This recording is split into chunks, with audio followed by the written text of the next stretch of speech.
Wow, Ellie, she is a treasure. Don't ever let that woman go. And nobody better try to steal her either. I was thinking about it. She sounds amazing. She's wonderful, a wonderful support to our families, yes. So I want to bring you into the conversation, Sure. Donna.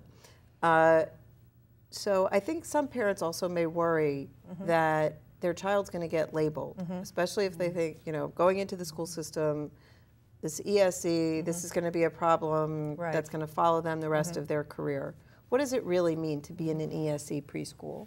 Well, I think the important thing for the parents is to not necessarily look at a label per se, but to look at the interventions that are being provided. You call Child Find, set up the appointment, come meet with the psychologist and the speech language pathologist, give us an opportunity for us to get a big picture of your child, and then let us go from that point to determine if there is an eligibility, is there a need? We've really done a nice job this year and last of fine-tuning this process. We're in one central location. We have an amazing group of staff. We make it as painless as possible.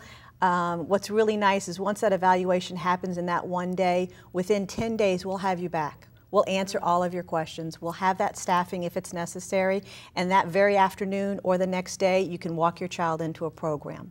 And what we try to say to the families is, like you had said, don't look at it as a label, look at it as an intervention. We're looking at preparing our children for walking into a kindergarten classroom with typical kindergarten peers so that they can meet with success. And that's really what our ultimate goal is.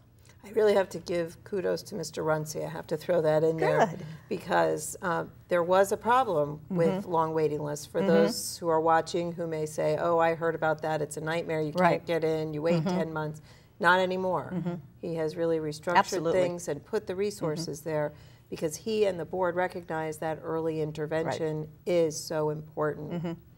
Ellie, I want to go back to you for a second because Audrey talked about the importance of parents learning how to work with their child, and some parents may find that a little intimidating as well. What does that mean? What are they asking me to do?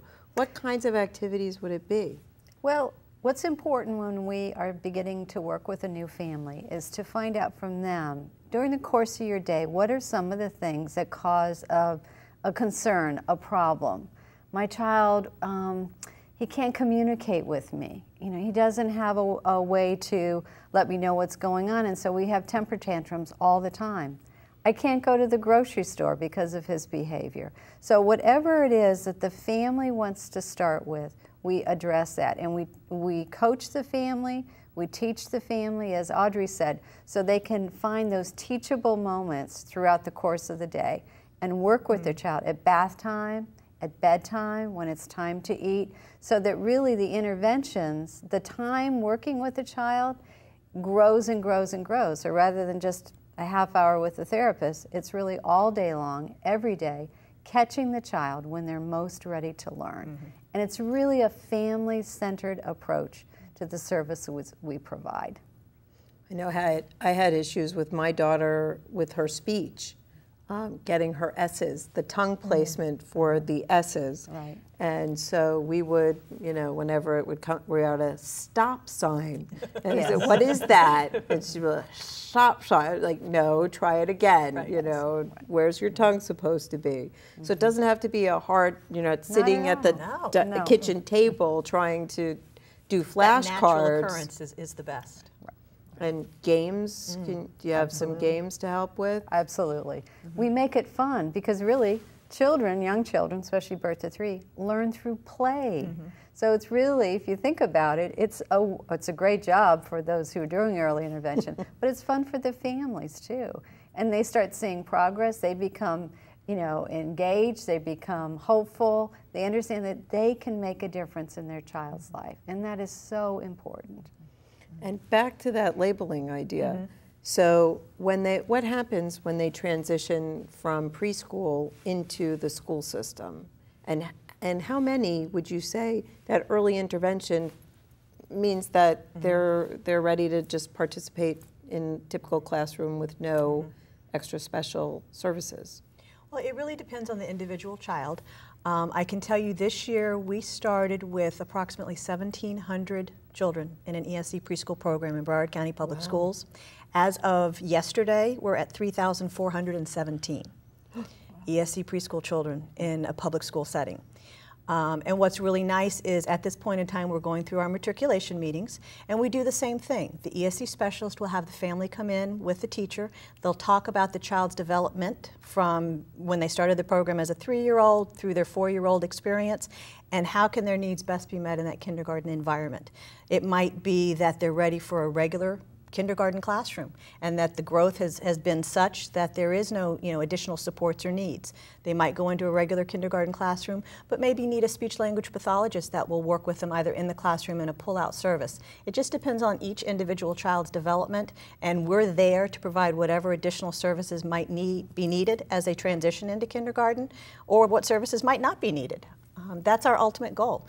I think part of Mr. Runcie and the school board's commitment to this early intervention is so important, and I'm so glad you mentioned that, because we've gotten to the point where we understand that these school grades and the success of 3rd, 4th, and 5th graders in the elementary level is not going to ever be accomplished and met if that foundational need of our preschool children isn't addressed first. Right. And Lee, the Early Learning Coalition, besides promoting this screening and assessment, what other supports do you provide for special needs? One of the parts of the state's laws is to include an inclusion specialist, and so that we have a person that providers can call upon or parents can call upon to come and observe the child while they're in the classroom, to see whether there might be some concerns or not, whether the ASQ or the Ages and Stages questionnaire reveals anything or not, and to help the parent understand some of the activities that they can do with the child, help the teachers understand how to include the child in the classroom. Sometimes the inclusion specialist is working with the providers to look at what's happening in the classroom for this child and giving them examples of what they can do to maybe even change the room arrangement if that's necessary. If there's too many children in a given area and the child is unable to stay in that group, what are some alternatives that the child might be able to actually step outside the group for those times, or go with another teacher to do something if that's the anxiety of the child. And so that inclusion specialist anyway can help give some additional guidance as to what might be able to happen in the classroom. So again, we encourage the parents to communicate with their providers, to listen to the providers when they're bringing up issues that may have happened during the day. And as Donna said, every child is an individual, and so we're really looking at the individual child and what's happening. There are some other resources that are out there. The CDC, which is the Center for Disease Control, has put together an ACT Early learning program for families, and we do have that website that I hope they'll be able to put on the screen. We can do that. And I hope families will take a look at it, because I've been amazed at how much the CDC has put into child development and just learning about development in general that families may not be aware of, and that it's a great resource, as I'm sure many other Google websites are these days. But that one's been exciting, and there's a lot of free materials that families can actually order, and even some books to put in the household that are free. And that reminds me of one of the newest resources in Broward County through Help Me Grow. Yes. Through 211. You were probably going to say that. So they can dial 211, which is our wonderful helpline operated by First Call for Help. And they now have the Help Me Grow line, and as well as the Special Needs Hotline. So all kinds of resources there. Absolutely. Yes, the Help Me Grow is a new program that will help families actually talk them through the Ages and Stages questionnaire themselves. If they want to do it themselves, if they're not in a preschool setting, as we've been talking about, or they're not ready to call Early Steps or Child Find, they can call 211 and they can actually get a copy of the Ages and Stages questionnaire and work that through themselves, and then have a specialist on the other end of the phone to help them really with the analysis of that project, of the tool, and what else can I do, and what other resources are in the community, because 211 has all of the resources that we have available to us. That's fantastic. It's a great opportunity. And all of this is free. Absolutely. Thanks to your tax dollars, That's right. all of this is available to you, federal, state, local. the important thing is to make sure that did you want to add something? Make the call. Make the call. Make the call. Answer the phone. Mm-hmm. Accept those referrals. Mm-hmm. Make sure that you follow up on what your child needs. That early intervention can make all the difference between a child having a successful time in school and in life and not. So please, providing evaluation and early intervention services as needed is essential to ensure that children have the opportunity to succeed academically and socially. I want to thank Ellie Schrott, Audrey Evans, Lee Tirpak, and Donna McCann for sharing information on the early intervention system of care in Broward County and how it can be accessed by you, by families in need throughout our community.